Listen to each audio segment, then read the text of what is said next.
Okay, hello everyone. I'm Toshi. Hi, I'm Jenny. So today we're going to talk about how to learn foreign language. And Jenny, you're learning Japanese, right? I am. Yeah, and I'm learning English. So like both of us, we are learning foreign language, and we do different lot of things to learn language, and also to make it fun to learn language. There are a lot of things you could do. So anyway, that's what we're going to talk about. So Jenny, you're learning Japanese, right? Yeah. And I don't know, like, would you tell me like some of the techniques you use to learn Japanese? Okay, well, I've been learning quite a long time, but I've really only committed myself to learning in the last year. So, of course, I took a few classes to start off with, but I actually found that I wasn't that happy with classes, so I decided to teach myself. So why then? You went to school first? Yeah, like when I was in the UK, I took evening classes in Japanese for a year, and then I moved to Nagasaki for 3 years, and I didn't actually learn much Japanese at all there. I was quite lazy about it, and I couldn't find a teacher. I was busy doing my job, teaching English, and I thought I would just pick it up. That immersive environment. Yeah, right, naturally, in environment. Yeah, there's a lot of people who say, oh, the best way to learn a language is go and live in the country and you'll learn the language, no problem. But there's a few reasons why that is a little bit challenging in Japanese because you can't read stuff and learn stuff. Right, and I think you need a preparation. Yeah. I knew enough stuff to get around. I knew how to ask which bus goes to this place, or do you have any bananas, or something like that in the shop, or how to get a taxi home. And I had this really low functional level of Japanese, and it let me be really lazy. And I couldn't find many Japanese friends in Nagasaki. Okay. And so when I went back to the UK after 3 years, I was quite disappointed that I hadn't learnt more Japanese. And everyone says Japanese is one of the most difficult languages to learn. Right. So I felt like I'd missed my chance, but I chose to come back to Japan after that, and I really wanted to learn Japanese. So I've started to commit myself to it more. Right. And I took some classes last year, which was a good way to kickstart my learning. But you're still not very happy learning Japanese there in school? No, I wasn't. I felt that the Japanese teaching style was very much based on memorization. And that I didn't have enough chance to practice and use things naturally. So I'd learn a new grammar point or two, and I couldn't really remember them after the lesson. So that made me a little bit disappointed with the classes. Right. And they were expensive. So I found that I was in Tokyo, and I had finally made more Japanese friends. And so I thought, well, I'm going to try and teach myself for a while and see what happens. And I'm actually much happier teaching myself now. Okay. So all right. So I think that the school you're going to learn Japanese, like there are a lot of other students too, right? Yeah. In like classroom environment, you don't have very many chances to use Japanese. I mean, speak Japanese. No. And that's a problem, right? It is, and it was this school was very highly rated compared to other schools, and all of the reviews that I read said that this school gave you more chances to practice speaking than others, but I didn't feel that it was working for me. So at least you got some knowledge, you got some basics as first like on the grammar and basic pronunciation. Exactly. So like, see, like I went to English school in America, but of course I already known English in school in Japan, right? Yeah. So I already knew like a basic grammar and stuff, everything. So what I needed to do after that is like just to practice in conversation, conversational situation, right? So that's what you needed at that time, right? And which is not really what you can get in school environment. Exactly. Right. I needed to speak with real native speakers and not just practice stuff from a textbook. And I think I was at a very different point to the other people in my class because I'd lived in Japan for 3 years. So the little grammar that I could use at native speed. And my sentences were full of mistakes, but my speaking and listening were actually a much faster level, and my understanding was at a much higher level than my peers. So it should have been an advantage, but it actually created a problem because I felt the classes were slow and they were frustrating me. Right. So but the grammar was still hard for then me. you stopped going to school. Then what did you do then? I signed up to take an exam. I signed up to take the Japanese language proficiency test. I'm drinking wine. Yeah. So the 日本語能力試験. 日本語能力試験. Yeah. And having a deadline really made me put a lot of energy into studying every day. Right. Because I hated the idea of taking a test and failing the test. I'm kind of lazy. Yeah, right. So you said you committed yourself to study Japanese hard, and one thing you did for it is like you kind of pushed yourself hard. Yeah, because I had a deadline, right. and I kept telling myself, well, you know, after you take the exam, you can have a rest. And I've realised that that's a really, really important thing for me to have a goal and to have an end point, because I can't keep putting so much energy into something. So that the 日本語能力試験, the Japanese examination, I don't know much about it, but does it include a speaking test? No, it doesn't. It's a multiple choice test. There's a listening test. Oh, just like TOEIC. Yeah, there's a listening test and a reading comprehension. There's kanji. Like, for example, they'll show you a kanji and you have to put the correct hiragana spelling. But it's all multiple choice, even up to the highest level. And I took one of the lower levels. But still, it study for the test forced you to learn a lot of kanjis and the grammar and stuff, right? Definitely. So that's a good thing, right? Yeah, it worked. But I passed the test, so it worked. Right, but in terms of conversation skill, like you speak Japanese pretty well, right? But how did you develop? Well, but it's like, okay, so now you're kind of done with like a basic grammar thing. Yeah, my listening's good. I got 100% on the listening on the exam, which I think is quite unusual. So, like, okay, let's say you learn the grammar and the basic stuff studying for tests, right? 日本語能力試験. But then, what are you doing to like work on your speaking skill? Okay, so there's a few different things that I do. I really want to improve my pronunciation. I teach teenagers in Japan, and that's a good thing to do, but they're very honest about my Japanese level. So if I speak Japanese, they mock my accent sometimes. So it's made me a little self-conscious about my accent. It's a pretty rude.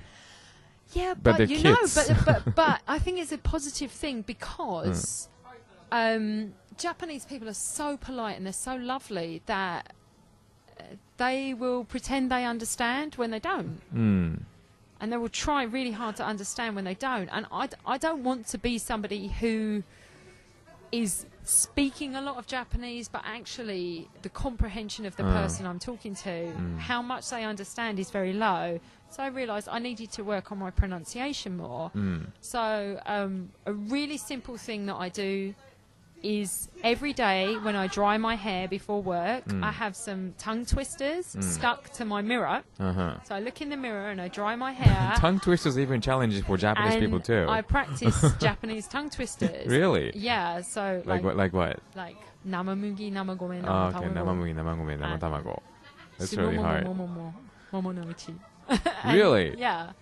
Really, I've never heard of anyone just working on tongue twister. Yeah, to it develop really helps your pronunciation. mouth. And I saw a YouTube video, and it talks about pronunciation exercises that actors and television announcers do before they make a live broadcast. So there's one, maybe you will recognise the sound of it, like ai e o ao right, like that. So I practice that when I'm drying my hair. Nobody can hear the sound. I went to broadcast school, right? Yeah. And that's like how they made me practice Japanese pronunciation. Exactly. Right. Yeah, but it helps you to move your mouth quickly in the correct way. And if I make a mistake, I make myself start again. Right. So I start very slowly and say it as loud as possible. And then I do it again and speed up and speed up and speed up. Wow. And then, you know, I'm drying my hair, so that time is dead time. But it's not dead time, it's learning time for me now. So I'm starting to use part of my day, my normal work day that's a busy day, to learn Japanese. So that's really helpful. Oh. Yeah. So just okay, so using tongue twister practice to work on your pronunciation. Yeah. If you can say them well, you'll be even better than Japanese people.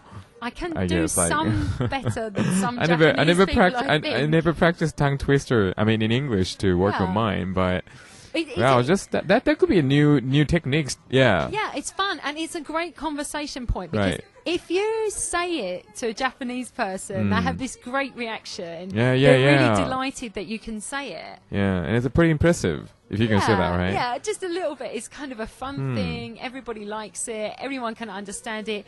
You don't need to worry about meaning at all because tongue twisters are kind of nonsense meaning, Yeah, right? right. And there's a lot to learn. There's a lot I can't do yet. Like there's a takegake. 縦なんだろう縦 Can you do it? I don't even know what that is. Like 縦kaketa. 隣の違う隣の客 I don't know. That's I don't know different. tongue 隣の twisters. 客はよく書き食う客だ。Yeah. そうそうそう。 Yeah, so my friend showed me the 早口言葉 song うん。 from what's that show called? 8時だよ。8時だよ全員集合。Yeah. ドリフのね。Yeah, so I learned that. It's got rhythm, so it helps with timing, うん。 and it's funny to watch. Right. And Oyaji love it. Well, you get those stuff on YouTube? Yeah, Oh. yeah. And there's 2 versions of that song on YouTube, so I learned all the tongue twisters in that song. I haven't actually learned all of them yet, but I learned most of them. And yeah, it's a great conversation point. So what I do sometimes is like I listen to NPR or American radio because I'm a radio guy. So like listening to them, broadcasting, I just like repeating and shadowing, right? Yeah, And like so I just repeat what they say, yeah, and sometimes I don't quite catch some of the words they say 'cause they speak pretty fast, but. yeah. Especially like the announcers like NPR, the CNN, they get right pronunciation and they Yeah. usually speak standard English, right? So like I always try to repeat what they say, and sometimes like I recognize some words, right? And I can tell that I was like remembering those words in wrong pronunciation. So it just really helps to correct. Yeah. Yeah. So- my pronunciation, yeah. Yeah, I use that reminds me that I use mnemonics a lot. And Mnemonic. mnemonics are using an image or a rhyme or something to help you remember something. So, for example, I kept forgetting the Japanese word for salary, and it's kyuryo. 給料。そうそうそう。 So I was talking to my friends, and they know I like kappa. So they said, think about kappa getting paid with cucumbers, kyuri. キュウリ、They get a lot of kyuri at the end of the month. So kyuryo, it's a stupid image. It's a ridiculous image, Right, but right. I won't forget it now. So it's great. So you need to use your visual imagination, and then it really, really, really helps to remember things. So you have to. It really helps to make it impressive. Make it kind of impressive, right?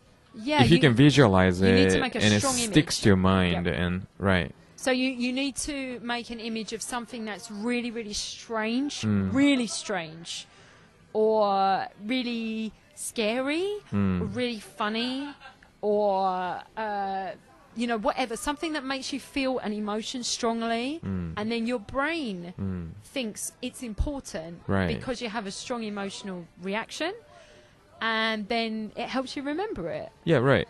I don't know if this is like it's the same thing with like what my friend told me the other day, but it's called the episode of kyoku, episode of memory. So like if you have some kind of experience coming up with the word you're trying to learn, you can just better memorize it and you won't Yeah. forget it, right? Yeah. For example, like let's say you're traveling abroad and you lost your wallet, so you just went to lost and found or police station. You want to tell him that you lost your wallet, but you don't know how to say wallet in English, and you look up a dictionary, right? You find the word. Yeah. So instead of just I don't know, somebody or something, maybe your teacher teaching you the word wallet, if you got that experience with Yeah. it, and you can better memorize it. Yeah, and in 1 year, in 2 years, and after the long time, you still remember the word. Exactly. Yeah, so like I think the visualizing what you're trying to remember or somehow associate like a cucumber thing with kyuryo. Yeah. Yeah. So those kind of things are just all, I would say, kind of an episode of memory, right? Yeah. Yeah. So I read some research about learning. I've read a lot of research about learning in the last 2 or 3 months. And it sort of makes sense, but apparently the human brain will remember things it thinks are important.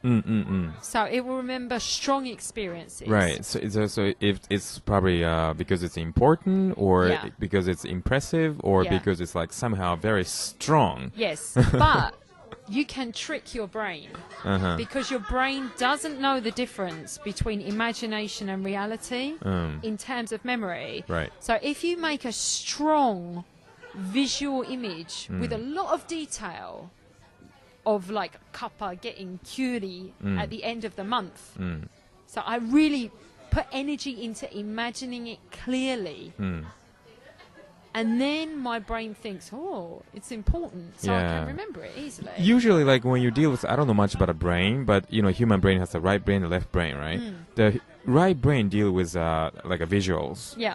And right brain is just much better at memorizing things, right? Getting a visual image. But left brain just doesn't deal with the image thing, right? So if you use a right brain, you can better memorize things. And because you visualizing something you're trying to remember, that means you're using right brain, right? That's why you can better memorize it. So in other words, I think what you're saying is like trying to take advantage of your brain, right brain function to memorize new words. Definitely. Using imaginative memory is really important, because I felt that I was having a lot of trouble remembering things.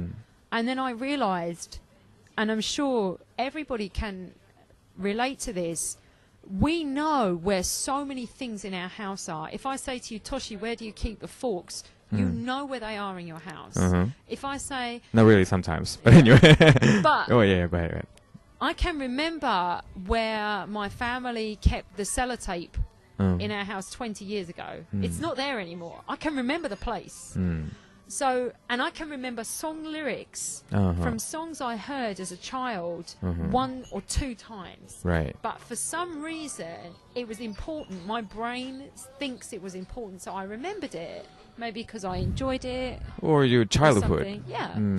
But I have no problem remembering song lyrics, remembering where stuff is in my house. I have no problem remembering the approximate location of a shop I went to years ago. As far as house stuff, I think it's because it's kind of repetitive, right? Yeah. Like if you want to go get a spoon and fork, and you have to go get them at the same place every day. It is, but you don't need to repeat it that many times to remember it, because I'm sure you can remember if you've eaten dinner at a friend's house 1 or 2 times, you can probably remember where something is in their cupboards. And so there's the memory palace technique, and I'm really interested in learning that and using that, because that's what memory experts all over the world use. And you imagine yourself walking around a location that you're very familiar with and putting memories into places. So for example, like from your place to station, to your nearest station, you see a lot of things on the way, right? Like a pachinko, I'm not sure. That's pachinko, right? Yeah. At least you know pachinko. Thanks to that. I read a book about it called The Memory Palace. It's a really short book, and it's not difficult to read. So I read it, and I imagined waking up in bed, and then in my bedroom there was this strange thing happening, and then in the kitchen, and then on the stairs, and then at my front gate, and then in front of my gate, and then at the 7-Eleven near my house, and then in front of our tray in Kichijoji. And so I imagine these different things. But I think when people try to learn and memorize things, they put a lot of energy into trying to remember the spelling or trying to remember the sound.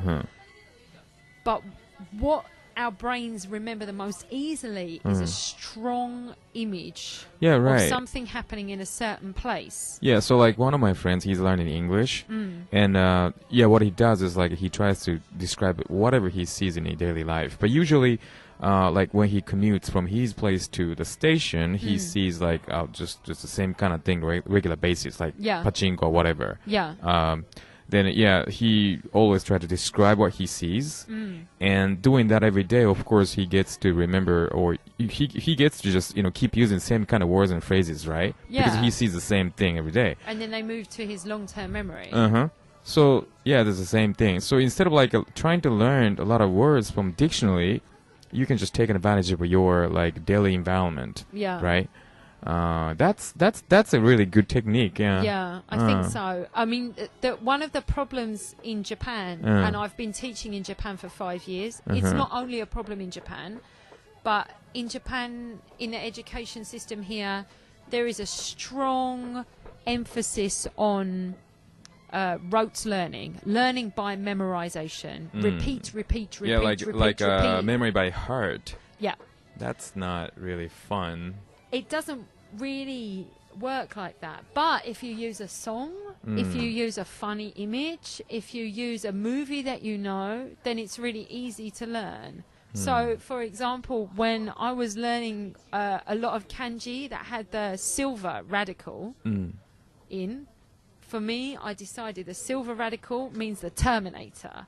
So I made a lot of images from the Terminator movie. So I could use pop culture. Right. And make a small story about the Terminator. Yeah, so you just like you helps even me make up your own remember it. ways to remember things, yeah, right? but I use existing strong memories.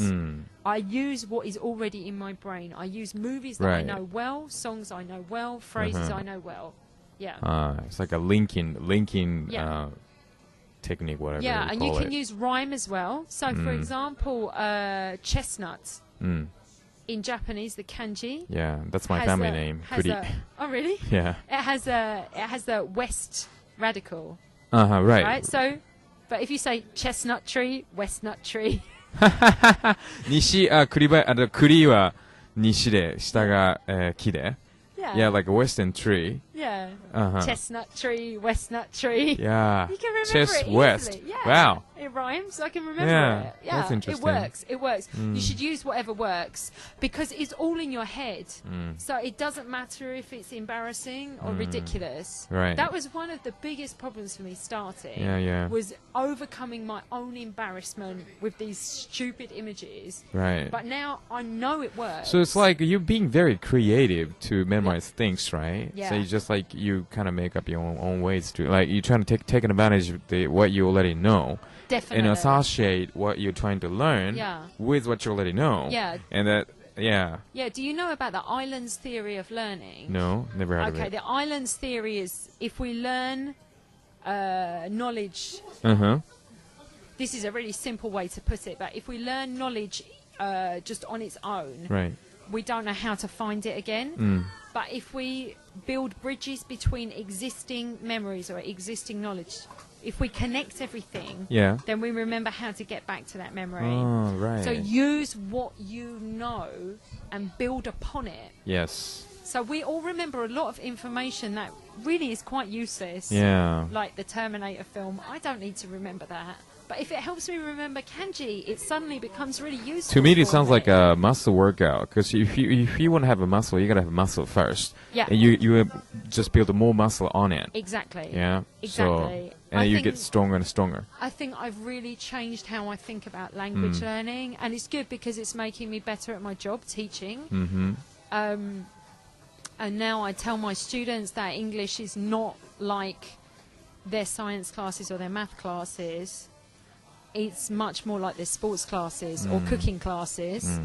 And it doesn't matter how many books they read about riding a bicycle or learning to swim. If you only read books, you cannot swim. Right. You cannot ride a bicycle. You have to get on the bike and do it. You have to get in the water and do it. Again, this is about the brain thing, but you know, Velnike and I forgot. It's like there's a, the brain has so many fields, right? Yeah. And they all got the names. Oh, so I like, don't know anything about yeah, that. right. But it is one of the fields in the brain is like deal with the output, and the other one deal with the input. Yeah. So like if you're good at reading and listening, that means that you're that part of the brain is functioning. Yeah. On the other hand, the other one that deal with the speaking and writing, it's not functioning at all. So you have to work on it to train it by itself. Yeah. So you need a separate training. Yeah, I really think learning languages is like practicing judo or something like that. Like, you need to study, but without application, you will forget everything. Yeah, right. So by applying it, like, what I'm talking about language here, right? So it's like, if you practice speaking and writing a lot, somehow those are two parts, two fields, they connect to each other. Yeah. Right? And that's the way like you develop your language skill. Yeah. But if you don't do that, you're only working on the part that deals with listening and reading. Yeah. Yeah. Then passive. you can never. Yeah. Yeah, it's always Yeah. passive, so Yeah. you can never develop in speaking and writing Yeah, skills. and Just like a lot of Japanese English Exactly, learners, right? and there's a reason why I got 100% on the listening part of the test, and I didn't get 100% on the other parts of the test that I took. And it's because my passive skills are really strong, but my active skills are quite weak still. I can express myself, but it's really not in correct Japanese. So let's say passive skill and active skill, and I don't know. I think we should be working on, students should be working on both of them in a good balance, right? Yep. But unfortunately, in Japanese education, like, they just It's all only passive. working on passive. Almost all passive, Yeah. Yeah, it's really hard. And students are shy, even adult learners. Sometimes adult learners are more shy than kids about expressing themselves. And so it's good to try and find some ways to practice at home. With active output. Right. So if you want to practice writing, there's a great website called Lang8, Lang -8. And it's a website where you can write a diary, you can write anything in the language that you want to learn, and native speakers will correct it for you. Yeah, it's like nowadays, thanks to internet, I think people can, it's easier for people to have more chances to use language, right? Exactly.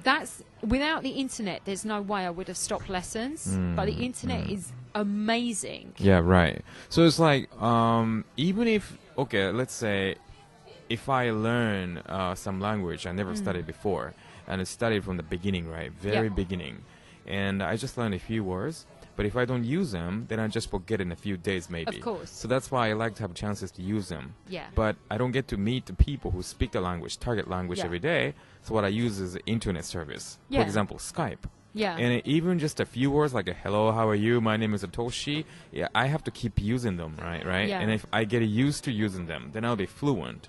Of Maybe I course. can just learn more words, and gradually over time I just develop my skill. Exactly. So creating chances to use language. Yeah. It's a very, using means like a speaking. Yeah. Most of the time speaking and writing. Yeah. So. Yeah. I mean, I'm lucky. I'm in Japan. Yeah, I've got right, Japanese right. friends who are very patient with me and will help me to try and improve So my like language for skills. Japanese people learning English Exactly. in Japan, It's they gotta harder. use that service, that kind of service, right? Yeah. Or they should join my Eikaiwa gathering every Sunday. Yeah. If they come to the Eikaiwa, it's great Yeah, for right. them. And it can help build their confidence. Yeah. Confidence is really, really important. You need to feel like you're progressing. Right. But without chances to apply your learning, Yeah. without chance to Hey. have some output, you can't. And it, like the more you practice, the more confidence you build, of course, right? And the practice means like you speaking a lot. Or writing it. Yeah. It depends which skill you want to develop. Yeah, right. But Yeah. output a lot anyway. I don't know. This is kind of my own theory. I need to write some books or thesis about it. But I feel like active skill, you said. Yeah. Like if you're good at output, you're already good at input for sure, right?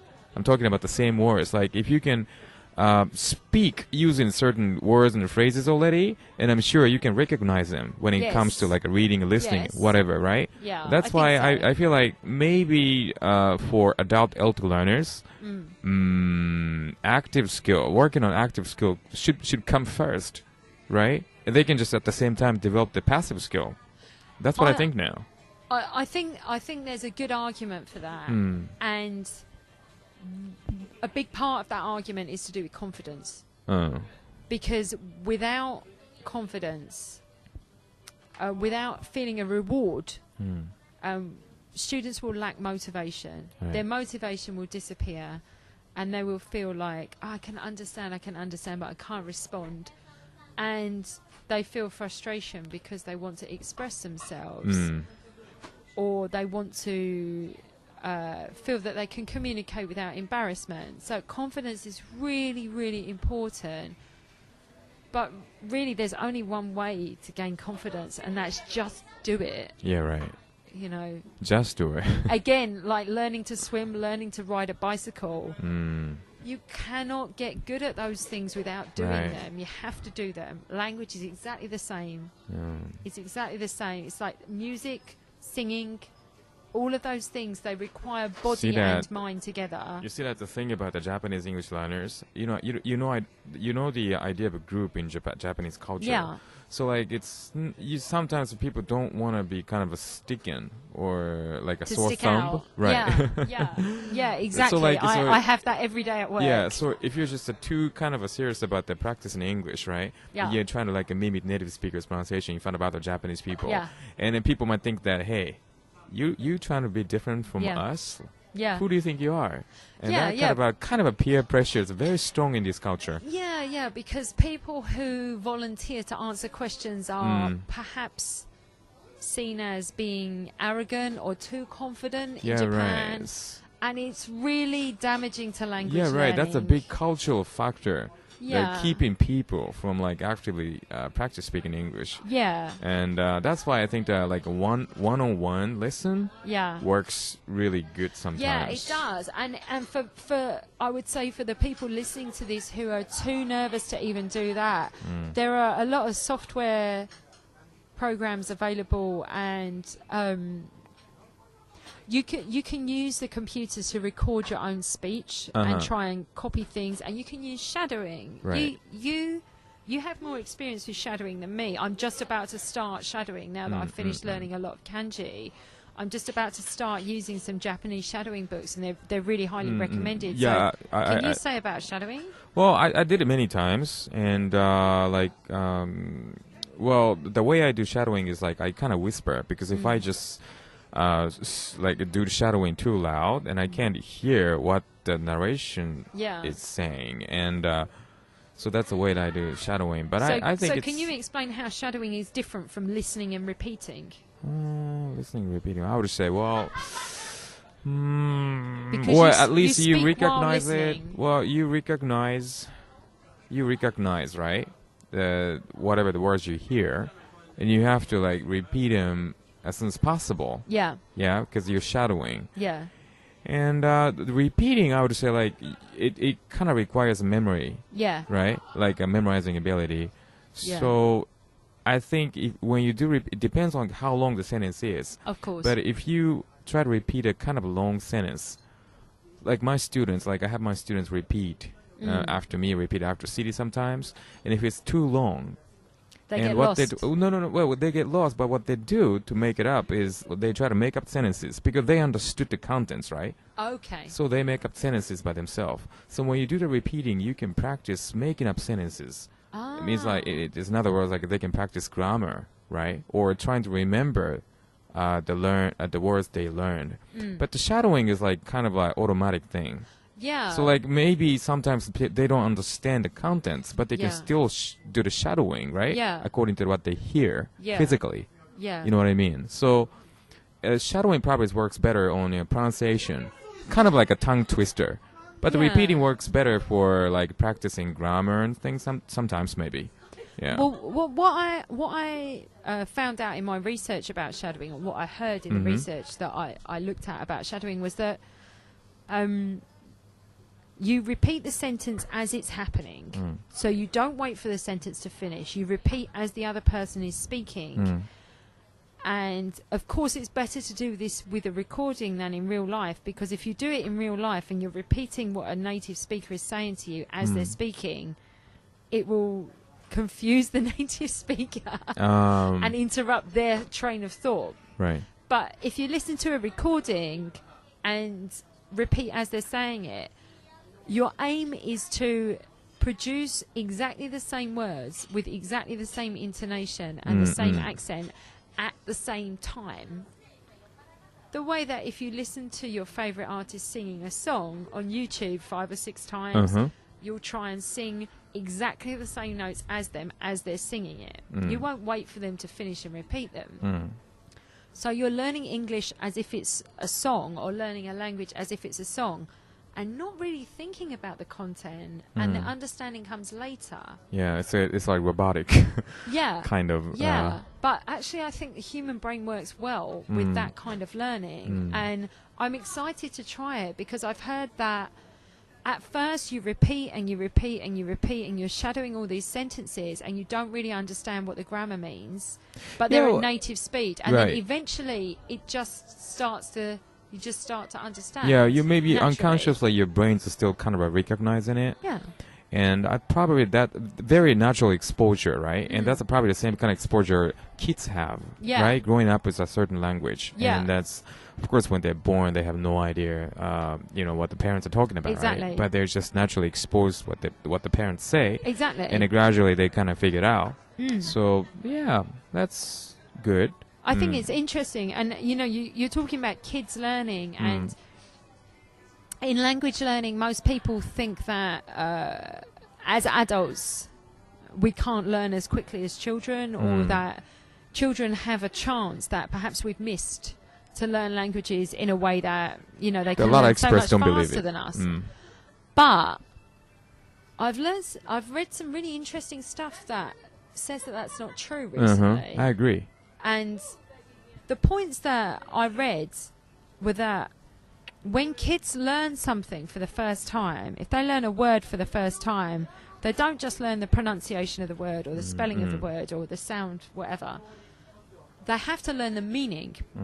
But we already know the meanings in our native language, so all we need to do is learn a new spelling or new pronunciation. Yeah.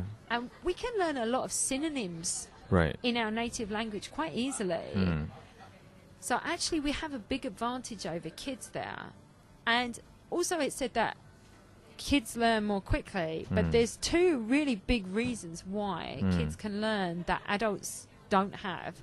And the first one is that when kids make mistakes, people gently correct them.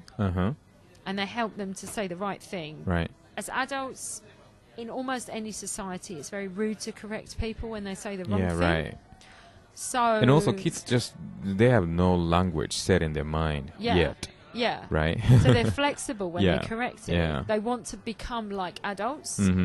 Every kid really wants to be grown up. And they're praised a lot for that. Right. So, of course, they try and mimic that. And the second thing is that kids have people repeat to them so much. If you think of a baby that's like 2 or 3 years old, young child, their parents will repeat words to them so many times. They'll say cup, cup, cup, cup.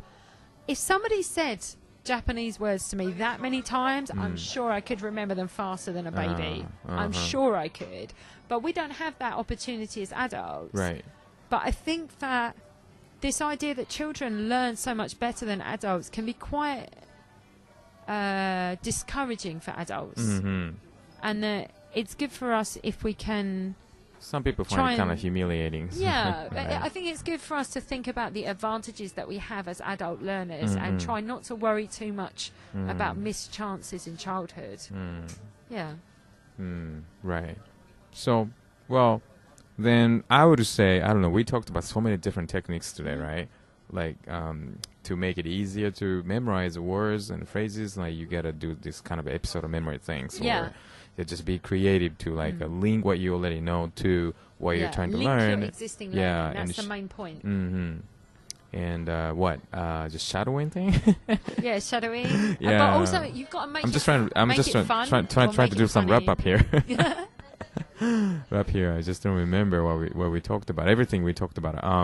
About confidence. About a confidence. Like you gotta practice a lot, and well, about a confidence is like when I first went to the States. And well, what I was doing every day, of course, like practicing English and speaking to Americans, right? Yeah. But every time I spoke English and they understood, and I was developing my confidence more and more. Yeah. If I say this, they understand, and then just after building certain confidence in me, then I started using a lot of different words and even more complicated sentences. Yeah, you've got to And stretch of course yourself. they understand. Yeah, right, stretching. So like, yeah, so that's the point, I guess. That's why people can build more confidence, after using it. Yeah. Using the target language many times. So I think setting small goals as well is really important. right. Anyway, I should have taken notes today. There's so many different texts we talked about today. Well, anyway, so I hope this was useful for me too. listeners, and yeah, like just for listeners, probably mostly Japanese, I guess, but yeah, hope they're gonna use these techniques we talked about today to learn language. Yeah, Definitely. There's so many more. Yeah, if right. people look on the internet for we should come back with them. we can. Like not just to. I think it's worth taking a few hours out of your learning time to look at learning techniques, not just English grammar or English vocabulary. Look at how do you learn and find what works for you. Yeah.